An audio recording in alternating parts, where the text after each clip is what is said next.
আখিরি জামানা বাবা লম্বা জুব্বা দেখে, লম্বা কুব্বা দেখে, লম্বা টুপি দেখে, হাজি রুমাল দেখে, বড় মুফতি বড় মৌলানা দেখে ছুটলে হবে না। দেখো তার মধ্যে আকীদা কি আছে। এ পূর্ব ভারতের মুসলমান, তোমাদের জন্য আল্লাহ বড় নিয়ামত করেছে। নবীর আওলাদ জামানার মুজাদ্দিদ আবু বকর সিদ্দিককে, দাদা হুজুর পীর কেবলাকে মজবুত করে ধরে রাখো। এ নওজওয়ানেরাই বাংলা জমিনের মানুষের ঈমান বাঁচানোর যখন লড়াই ছিল, মানুষগুলো শিরকের মধ্যে জড়িয়েছিল, পীরের নামে জবাই করত, বিভিন্ন জায়গায় গিয়ে সিজদায় পড়ে থাকতো। আমার মুজাদ্দিদুজ্জামান এই বাংলার অলিতে ঘুরে ঘুরে ঘুরে ঘুরে ঘুরে মানুষকে শিরক বিদআত থেকে বাঁচিয়ে, অর্থাৎ তোমারই বাপ দাদাদের ঘরে ঈমানের কলেমা পড়িয়ে আল্লাহ নবীর সঙ্গে সম্পর্ক জুড়ে দিয়েছে। আরো জোরে বলুন সুবহান।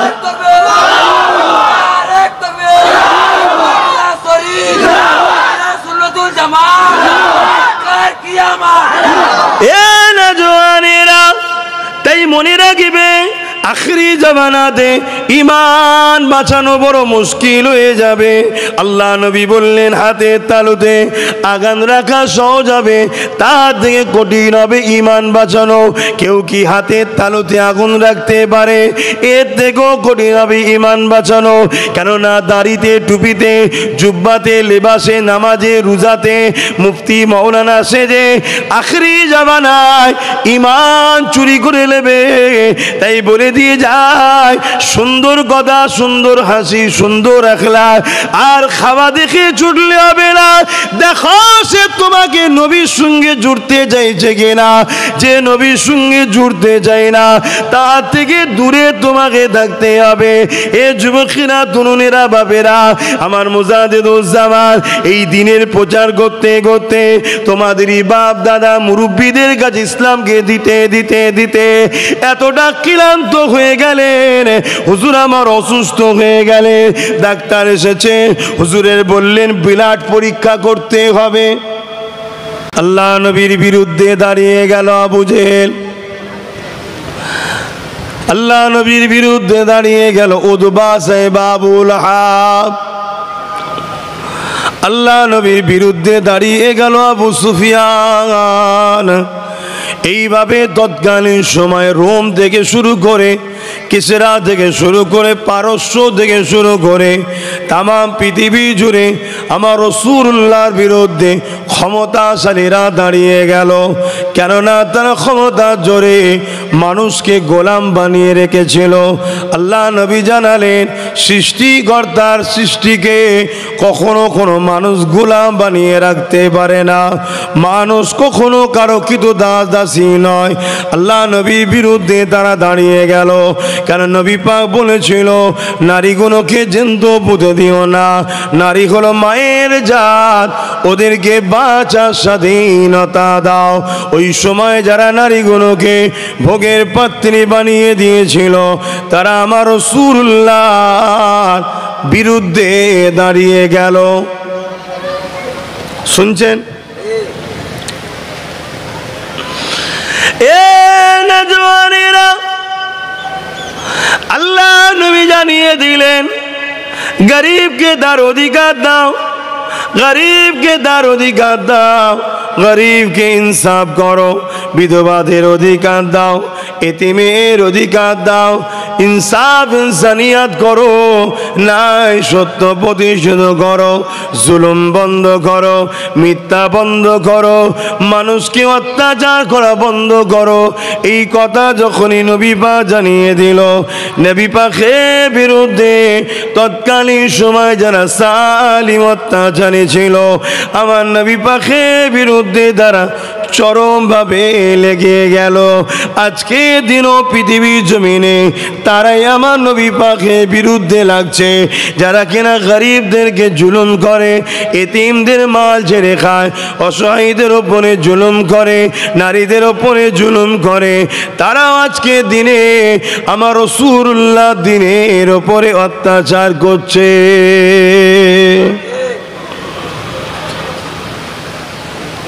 পানি হচ্ছে নাকি? হালকা পড়ছে, কি করা যাবে? পানি হচ্ছে, রোদও হচ্ছে, তা কি করা যাবে?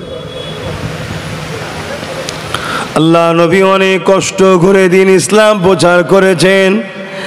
আজকে তুমি আমি সহজে পেয়েছি, তাই ধর্মের ওপরে তোমার আমার গুরুত্ব অনেকটা কমে গেছে। ধর্ম সম্বন্ধে তোমার আমার সজাগ অনেকটাই কমে গেছে, কেননা অনেক সহজে তুমি আমি ইসলাম পেয়েছি।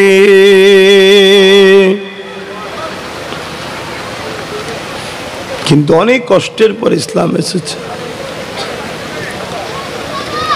কি গো, দোয়া করে দেবো নাকি? কিন্তু এভাবে কিভাবে? পানি হচ্ছে, এই তেরপুরের তলাতে তোমরাই বা থাকবে কি করে?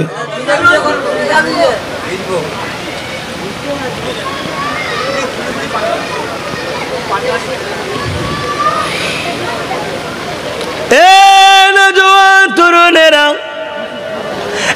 এক কথাই বলতে পারি, এই পৃথিবীর জমিনে তৎকালীন সময় যারা অত্যাচারী শাসক ছিল, আমার নবী পাকের বিরুদ্ধে লেগে গেল। যারা মানবরূপী পশু ছিল, আমার নবী পাকের বিরুদ্ধে লেগে গেল। যারা নারী দেহকে শোষণ করা পছন্দ করত, আমার নবী পাকের বিরুদ্ধে লেগে গেল। যারা এতিমের মালকে দখল করা পছন্দ করত, আমার নবী পাকের বিরুদ্ধে লেগে গেল। এক কথায় দুনিয়ার জালিম অত্যাচারী বদমাই লম্পট চরিত্রহীন গুণ আমার রাসূলুল্লাহর বিরুদ্ধে লেগে গেল। কেন নবী আমার গরিবের পক্ষে কথা বললেন, এতিমের পক্ষে কথা বললেন, মুসলিমের পক্ষে কথা বললেন, অসহায়ের পক্ষে কথা বললেন, এতিমের পক্ষে কথা বললেন, বিধবার পক্ষে কথা বললেন। এ যুবকেরা, তরুণেরা, আল্লাহ নবী নূহ নবীর বিরুদ্ধে তারা অনেকভাবে চক্রান্ত করেছে। আমার নবী পাক যখন সিজদায় পড়েছে, আমার নবী পাকের পিঠের ওপরে পচা দুম্বার ভুঁড়ি পর্যন্ত চাপিয়ে দিয়েছে। আল্লাহ নবী সিজদা নিতে বড় কষ্ট হয়েছে। নবী আমার মাথা তুলতে পারেনি। খাতুনে জান্নাত তাকিয়ে এসে আব্বা জানের পিঠ থেকে পচা দুম্বার ভুঁড়িকে নামিয়ে দেয়। আল্লাহ নবী তারপরে মাথা তুলতে পারে। এ যুবকেরা, তুমি আমি সহজে ইসলাম পেয়েছি গো। আল্লাহ নবী সাহাবারা অনেক কষ্ট করেছে।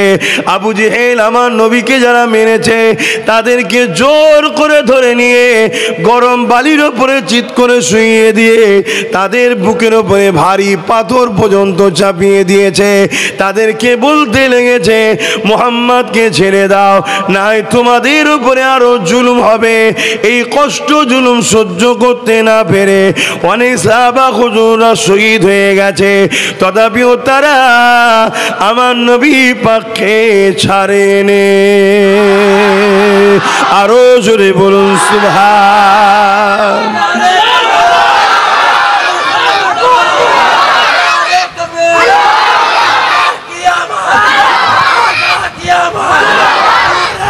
আল্লাহ,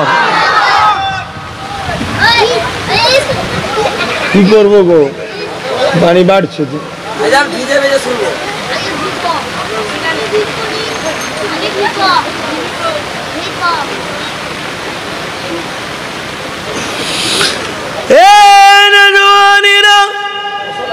আল্লাহ নবী সাহাবারা এতটা কষ্ট ভোগ করেছে, এতটা অত্যাচারের শিকার হয়েছে। তিনাদের মধ্যে থেকে হযরতে বেলাল হুজুরের নাম শুনেছেন, যিনি হাবশী দেশের মানুষ ছিলেন। গরিব হওয়ার জন্য তিনাকে মানুষরা বিক্রি করে দিয়েছিল। আল্লাহ নবী এসে এই খারিদি প্রথা, গোলাম কিনা বেচার প্রথাটাকে আমার নবী পাক বন্ধ করে দিয়েছে। আগেকার সময়তে ধনীরা গরিবদের ঘরে বাজারে তুলে নিলামে তুলতো, গরিবদের ঘরে কিনা বেচা হতো। এটা আমার নবী পাক বন্ধ করেছে গো। এ যুবকেরা, তরুণেরা, তাই যে সকল ক্ষমতাশালীরা এই গোলামদের কিনা বেচা করতো, তারাও আমার নবী পাকের বিরোধী করেছে। আজকে দিনেও যারা আমাদেরকে গোলাম বানাতে চাইছে, আমাদের বলতে গরিব, সে মুসলমান হতে পারে, হিন্দু হতে পারে, আদিবাসী, সাঁওতাল, বাগদি, কোনো ধর্মের সাথে হতে পারে, গরিব হওয়ার জন্য তাদেরকে আজকে দিনে যারা গোলাম বানাতে চাইছে, তারাও আজকে দিন ইসলামের বিরোধী করছে। কারণ ইসলাম যুগে যুগে গোলামি প্রথাকে ভেঙে দিয়ে আল্লাহর শ্রেষ্ঠ সৃষ্টি মানুষকে আজাদ করে দিয়েছে। আরো জোরে বলুন সুবহান। আগামী দিনে যদি কেউ মানুষকে গোলাম বানায়, আমরা লড়াই করে মানুষকে আজাদ করব না? করব না? কেন করবেন? এ শিক্ষা আমাদের ইসলাম দিয়েছে। তাহলে ইসলাম থাকলে এ শিক্ষা থাকবে, এ শিক্ষা থাকলে গরিবকে গোলাম করতে, এজন্য ইসলামকে মিটিয়ে দাও, ইসলামকে বন্ধ করে দাও। এ তরুণেরা, আল্লাহ নবী সাহাবা হুজুর হযরতে বেলাল হুজুরের উপরে কত জুলুম অত্যাচার হয়েছিল। হযরতে বেলাল হুজুরকে উমাইয়া নামে মক্কার এক বড় ধনী ব্যবসায়ী খরিদ করেছিল গোলাম হিসাবে। হযরতে ওমর হযরতে বেলাল হুজুরের উপরে ওই উমাইয়া অনেক জুলুম অত্যাচার করত। হযরতে বেলাল হুজুরের উপরে ওই উমাইয়া নানান দিক থেকে টর্চার করত। হযরতে বেলাল হুজুরের উপরে নানান ভাবে নানান দিক দিয়ে অত্যাচার জুলুম করে তাকে কাজ কাম করে খাটাতো।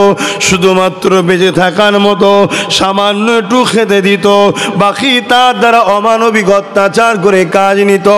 এই সময় বেলাল হুজুরের কানে চলে এলো মুহাম্মদ রসুল বলে একজন এসেছে, যে কিনা গরিবদের পক্ষে কথা বলছে, গরিবদের সাথী হয়েছে, গরিবদের পাশে দাঁড়াচ্ছে। এই কথাটা শোনার পরে বেলাল হুজুর গোপনে গোপনে আমার নবীর কাছে পৌঁছে গেল। আমার নবীর কথাবার্তা শুনে হযরতে বেলাল হুজুর আমার নবী পাকের হাতে হাত দিয়ে ঈমানের কলেমা পড়ে মুসলমান হয়ে যায়। দিলের মধ্যে আল্লাহ রসুলকে রেখে দিয়ে বেলাল হুজুর উমাইয়ার গোলামির ঘরে কাজ করছে। একজন একদিন উমাইয়াকে খবর দিল, উমাইয়া, তোমার খরিদ করা গোলাম বেলাল ও তোমার ধর্মের দিকে নাই, ও মোহাম্মদ রসুলের দিকে চলে গেছে। উমাইয়া হযরতে বেলাল হুজুরকে ডেকেছে, বেলাল, শুনলাম নাকি তুমি আমার ধর্ম ছেড়ে দিয়ে মোহাম্মদ রসুলের দিকে চলে গেছো। হযরতে বেলাল হুজুর বলছে, যে ধর্মে গরিবের সম্মান নাই ও ধর্মে গরিবরা তো থাকতে পারবে না। যে ধর্মে মহাজনের সম্মান নেই, লেবারের সম্মান নেই, মানুষকে মানুষ মনে করা হয় না, সেখানে তো বেলাল থাকবে না। আপনি যেটা শুনেছেন ঠিকই শুনেছেন, আমি মোহাম্মদ রসুলকে মেনে নিয়েছি। জোরে বলুন সুবহানাল্লাহ। বেলালের মনিব উমাইয়াকে বলছে, উমাইয়া বেলালকে বলছে, বেলাল, উমাইয়া বেলালকে বলছে, বেলাল, তুমি যা ভুল করেছো করেছো, ফিরে আসো, ফিরে আসো, নাই তোমাকে অনেক শাস্তি দেওয়া হবে। হযরতে বেলাল হুজুর বললেন, আমাকে আপনি খরিদ করেছেন, আপনি আমাকে খরিদ করেছেন, কিন্তু মোহাম্মদ রসুল শিক্ষা দিচ্ছে মানুষ কখনো কিনা বেচা হতে পারে না। কেউ যদি তোমার কাজ করে দেয় তার পারিশ্রমিক দাও তার ঘাম শুকাবার আগে, এটা হলো ইসলাম। জোরে বলুন সুবহানাল্লাহ। আপনি আমার উপরে জোর করতে পারেন কেন? এখন তো ইনসাফ নাই, আইন নাই, বিচার নাই, ব্যবস্থা নাই। আপনি আমার উপরে জুলুম করতে পারেন, তবে আপনি যতই জুলুম করেন না কেন, আমি মুহাম্মদ রসুলকে ছাড়ব না। জোরে বলুন সুবহানাল্লাহ। হযরতে বেলাল হুজুরের উপরে প্রেসার দিল, প্রেসার নানান দিক দিয়ে প্রেসার দিচ্ছে। বেলাল হুজুর একটাই কথা বলছে, আশহাদু আল্লা ইলাহা ইল্লাল্লাহ ওয়া আশহাদু আন্না মুহাম্মাদান আবদুহু ওয়া রাসূলুহু। এ উমাইয়া, তুমি যতই চেষ্টা করো না কেন, আমি আল্লাহ ও রসুলকে জানব না।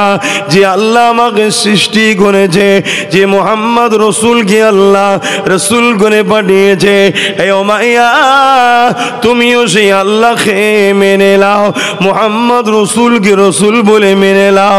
উমাইয়া রেগে বড় ক্ষিপ্ত হলো। উমাইয়া ভাবতে লাগলো, বেলালকে লোভ দিয়ে দেখা যাক পরিবর্তন হয় কিনা।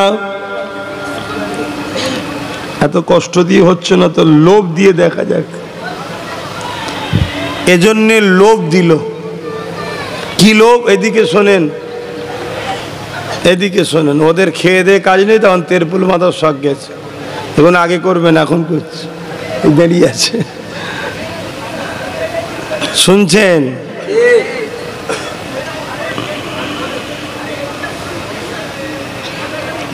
কি কথা বলছিলাম? লোভ দিয়ে দেখা যায়।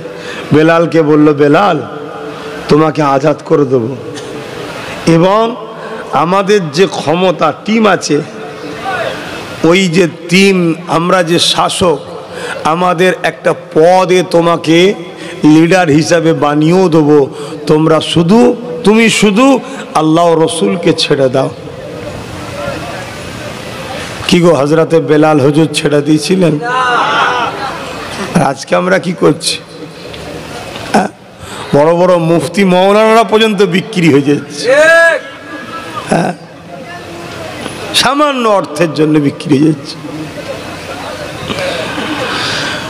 বাবেরা, নওজোয়ান তরুণেরা, হযরতে বেলাল হুজুর একটাই কথা বলেছিল, উমাইয়া তুমি যেদিক দিয়ে চেষ্টা করো না কেন, আমি আল্লাহ ও নবীকে ছাড়ব না।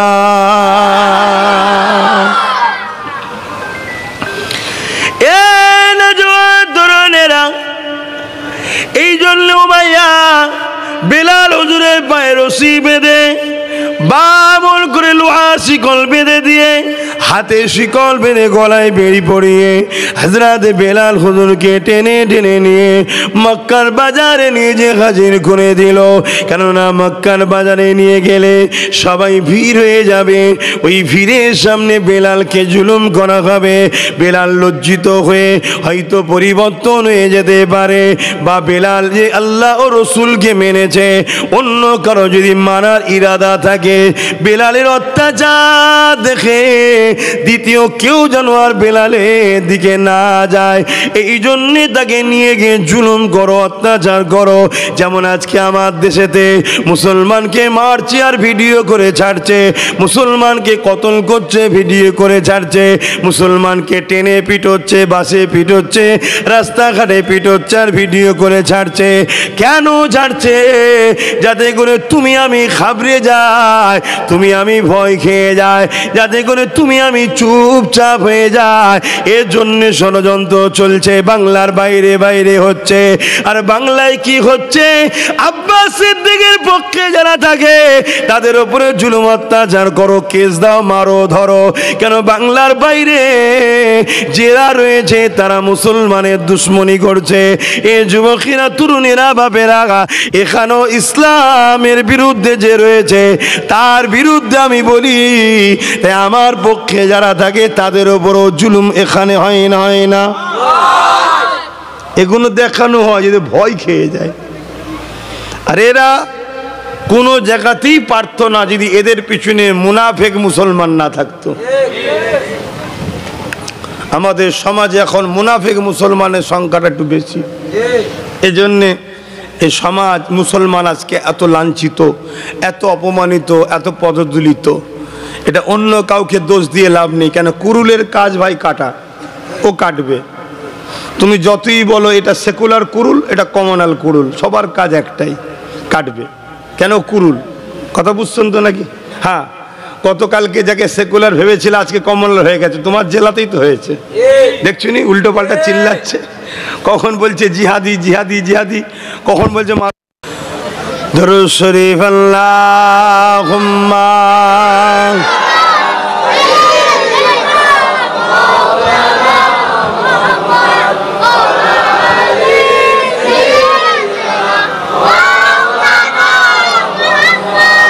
যাদের হৃদয়ে আছে আল্লাহর ভয়, পড়ো পড়ো কচিরা পড়ো, যাদের হৃদয়ে আছে আল্লাহর ভয় তারা কবু নবী ভুলে যায় না, আল্লাহর প্রেমে ছাড়া এই দুনিয়ায় কারো কাছে কোনো কিছু চাই না। তাই তো যাদের হৃদয়ে সত্যি আল্লাহর ভয় আছে তারা নবী ভোলে না, আল্লাহর প্রেম ছাড়া কারো কাছে কিছু। আর এখন তো সব ডলার নিচ্ছে, টাকা নিচ্ছে, হ্যাঁ এদিকে বলছে এক আর লিচ্ছ আর এক। যাদের হৃদয়ে আছে আল্লাহর ভয় তারা কবু নবী ভুলে যায় না, আল্লাহর প্রেমে ছাড়া এই দুনিয়ায় কারো কাছে কোনো কিছু চাই না।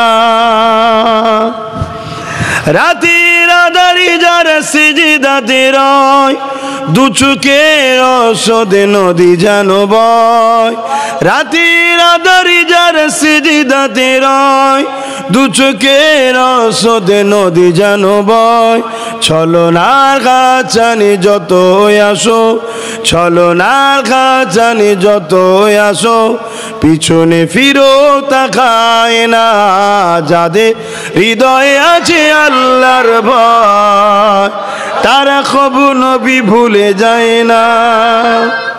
ছলনার হাত বুঝেন তো, যে আমি একটা তোমায় গাড়ি দেবো তুমি আমার হেডফোনে লাইন করে দাও, এসব কোনো পাল্লাই তারা পড়বে?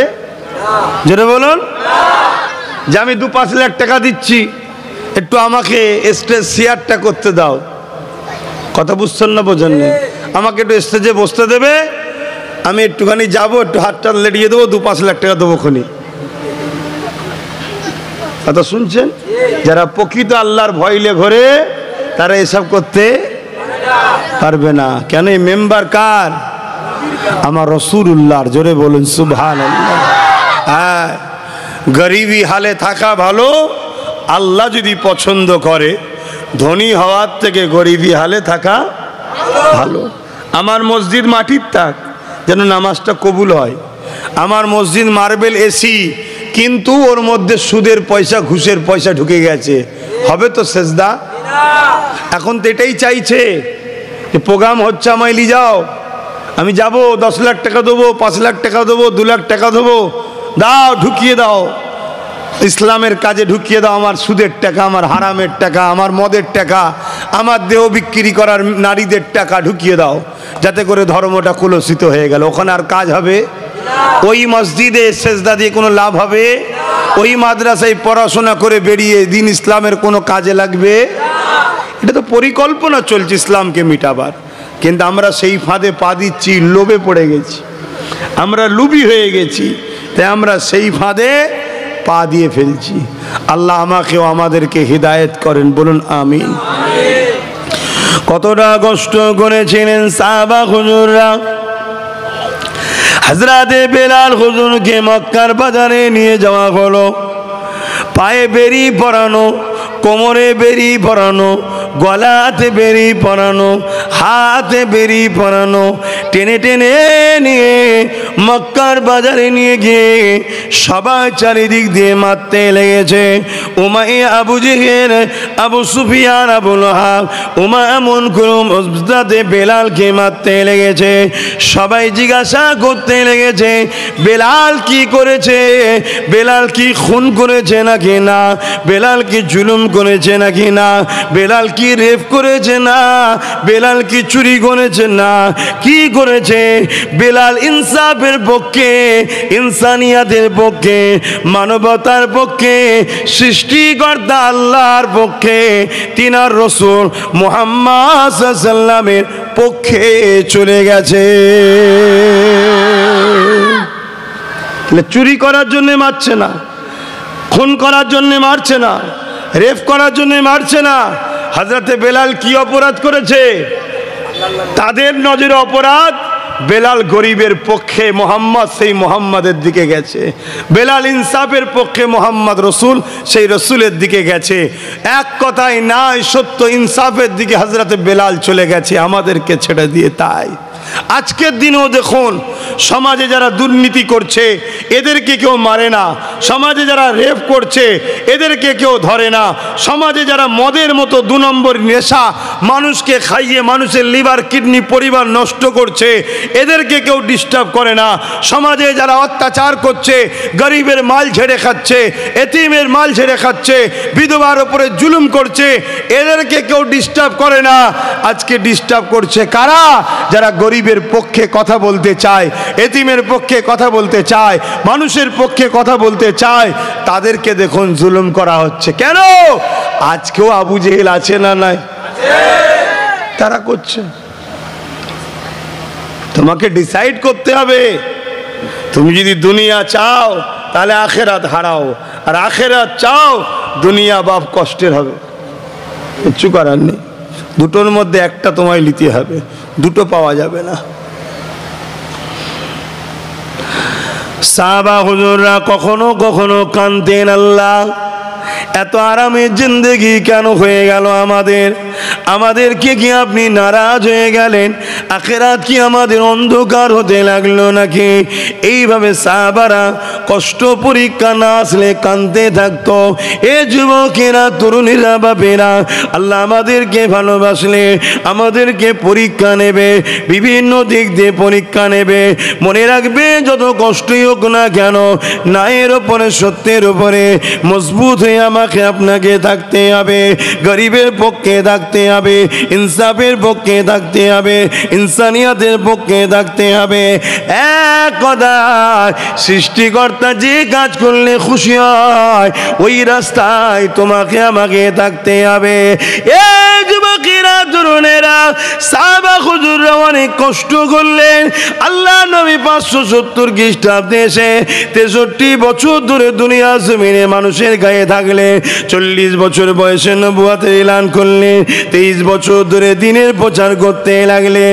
পৃথিবীর জমিনে অন্যায়, অত্যাচার, জুলুম, ফিতনা, ফাসাদ, সন্ত্রাসবাদ, জুলুমবাদ, জঙ্গিবাদ সব কিছুকে মিটিয়ে দিয়ে আমার নবী পাক এই পৃথিবীর জমিনে শান্তি আমান প্রতিষ্ঠিত করেছিলেন।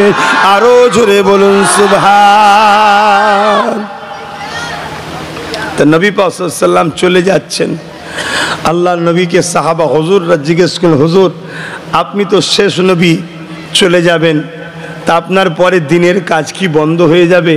কেন দিনের কাজ নবীরা করত, 1 লক্ষ মতান্তর 2,24,000 নবী রসুল এসেছে, তা আপনি তো শেষ নবী, দিনের দাওয়াত কি দিয়া বন্ধ হয়ে যাবে? আল্লাহ নবী বললেন, না, দিনের কাজ চলবে, এরপরে দিনের কাজ করবে ইন্নাল্লাযীনা ইউবাইউনাকা ইন্নামা ইউবাইউনাল্লাহ ইয়াদুল্লাহি ফাওকা আইদিহিম। সরি, এটা কোরআনের আয়াত, এটা বায়াতের আয়াত। এরপরে দিনের কাজ করবে মাইয়ুজাদ্দিদু লাহা দীনাহা, দিনের জন্য আল্লাহ মুজাদ্দিদ পাঠাবে। জোরে বলুন সুবহানাল্লাহ। আগে যেটা বললাম ওটা কোরআনের আয়াত, ওটা বায়াতের জন্য আল্লাহ দিয়েছিলেন। বায়াত যে করতে হয় কোরআনে, তার ওদিকে আমি যাচ্ছি না।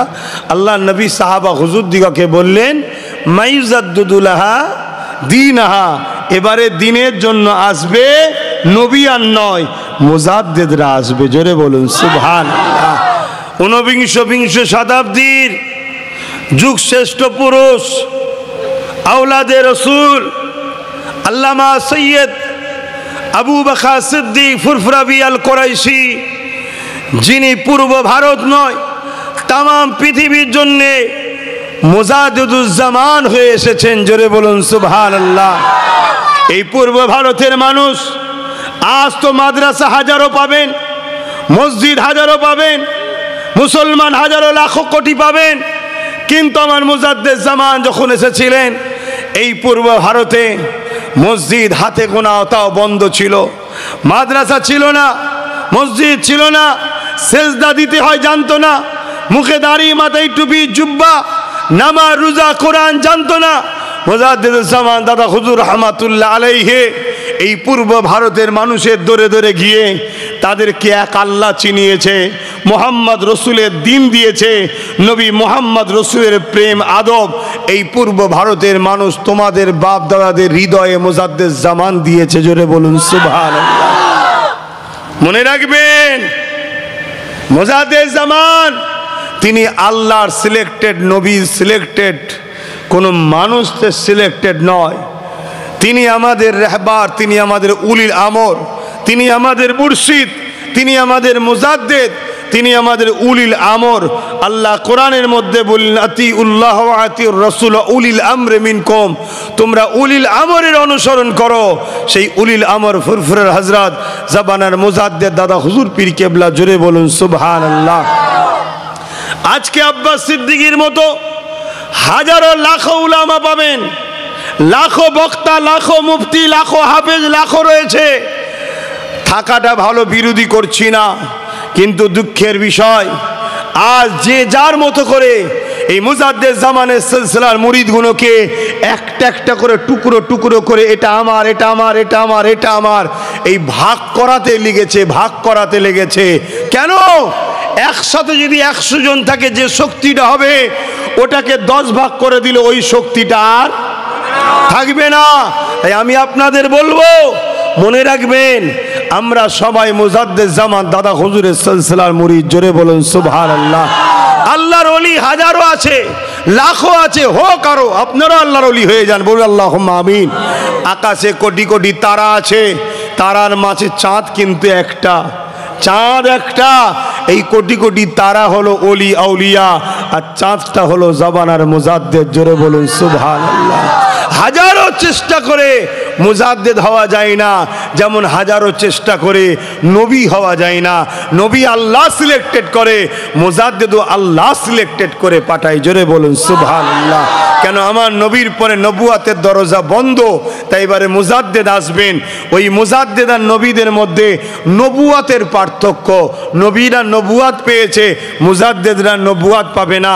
বাকি নবীদেরকে যে বিলায়েতগুলো দেওয়া হয়, যে মাকাম, যে দরজাগুলো দেওয়া হয়, সব মাকাম দরজা আল্লাহ মুজাদ্দিদদের ঘরে দেয়। জোরে বলুন সুবহানাল্লাহ। আমার মুজাদ্দিদুজ্জামান কত কষ্ট করেছে, তিনার স্মৃতিতেই মাহফিল করছে ছেলেরা। একটু তাই দাদা হুজুরের দুই একটা কথা বলতে চাইছি, আপনাদের অসুবিধা আছে? কেননা বললাম ছেলে এখন বড় হয়ে গেছে, তো বুড়ো বাপকে আর ভালো লাগছে না, এখন নতুন নতুন বাপ খুঁজছে, তাই একটু জিজ্ঞেস করে নিলাম। তাই নতুন নতুন বাপ খুঁজছে, তাই একটু জিজ্ঞেস করে নিলাম, অসুবিধা নেই তো? হ্যাঁ, দেখবেন কেন আখেরি জামানা, আল্লাহ নবী বলেছেন আমার উম্মত প্রচুর মার খাবে। সাহাবা হুজুররা বললেন হুজুর সংখ্যা কি কম হবে? আল্লাহ নবী বললেন না, সংখ্যা অনেক হবে। তাদের মধ্যে দুটো জিনিস ঢুকে যাবে, একটা হলো আল্লাহর ভয় ছেড়ে দিয়ে দুনিয়ার ভয় ঢুকে যাবে। আমাদের মধ্যে ঢুকেছে কি দেখুন। দ্বিতীয় নম্বর হলো তারা লুবি হবে, লুবি। এ কম খাবার জন্য এখন ব্যস্ত, কোথায় মরা মুরগি পেলে সেখানেও বসে খেয়ে নিচ্ছে, দেখা দেখি নেই। এইরকম নানানভাবে চক্রান্ত চলছে। মুজাদ্দিদুজ্জামানের সিলসিলার মুরিদগুলোকে ছোট ছোট করে দাও, এখানে দরবার, ওখানে দরবার, এখানে আটল খল, ওখানে আটল খল, সব খুলে দিয়ে বসে আছে। আর যখনই খুলছে প্রথম বলছে দাদা হুজুরের শাখা অফিস। কি বলছে? হ্যাঁ, ইমাম সাহেব যখন ঢুকছে কি বলছে? আমি তো দাদা হুজুরের মুরিদ, আমি মেজো হুজুরাতে বায়াত হয়েছি, আমি অমুক হুজুরাতে বায়াত হয়েছি, ফুরফুরা সিলসিলা জিন্দাবাদ। ঢুকে যাবার পরে তোমাদেরকে বাঁচাবার চেষ্টাই বলছি। ঢুকে যাবার পর কি করছে? আস্তে আস্তে গ্রুপ তৈরি করছে, ইয়ং ছেলেদের সঙ্গে বন্ধু করা, মোবাইল দেখা, ফুচকা খাওয়া, আড্ডা দেওয়া, স্বাভাবিক ভালছে মলি সাহেব আমার সঙ্গে সময় দিচ্ছে, ইয়ং ছেলে কি মনে করবে আকাশে চাঁদ পেয়ে গেছি, কথা বুঝে আসছে না? কিন্তু তো ধান্দায় ঢুকেছে। আস্তে আস্তে কি করছে, কিছুদিন পরে যেন একটা গ্রুপ হয়ে গেল, তখন বলছে আরে আমি থাকতে আবার ফুরফুরাই যাবার কি দরকার, আমি তো রয়েছি, আমার কাছেই থাক না বাবা। একটা গ্রুপ করছে। কেন কেন?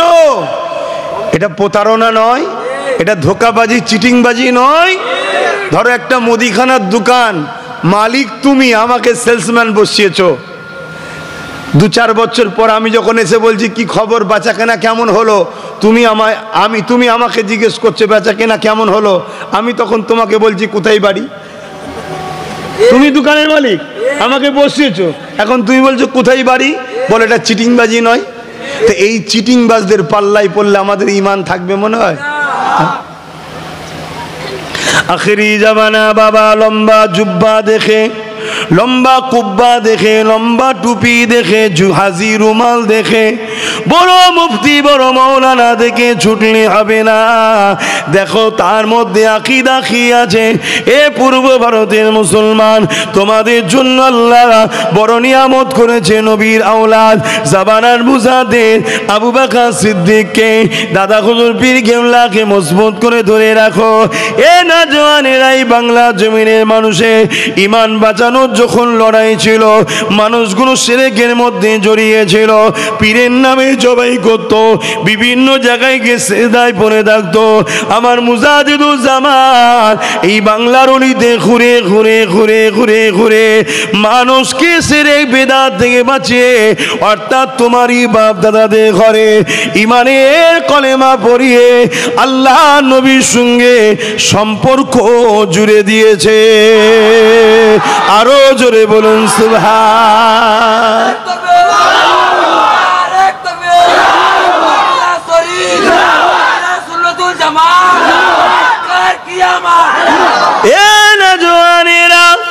তাই মনে রাখবে আখরি জামানাতে ঈমান বাঁচানো বড় মুশকিল হয়ে যাবে।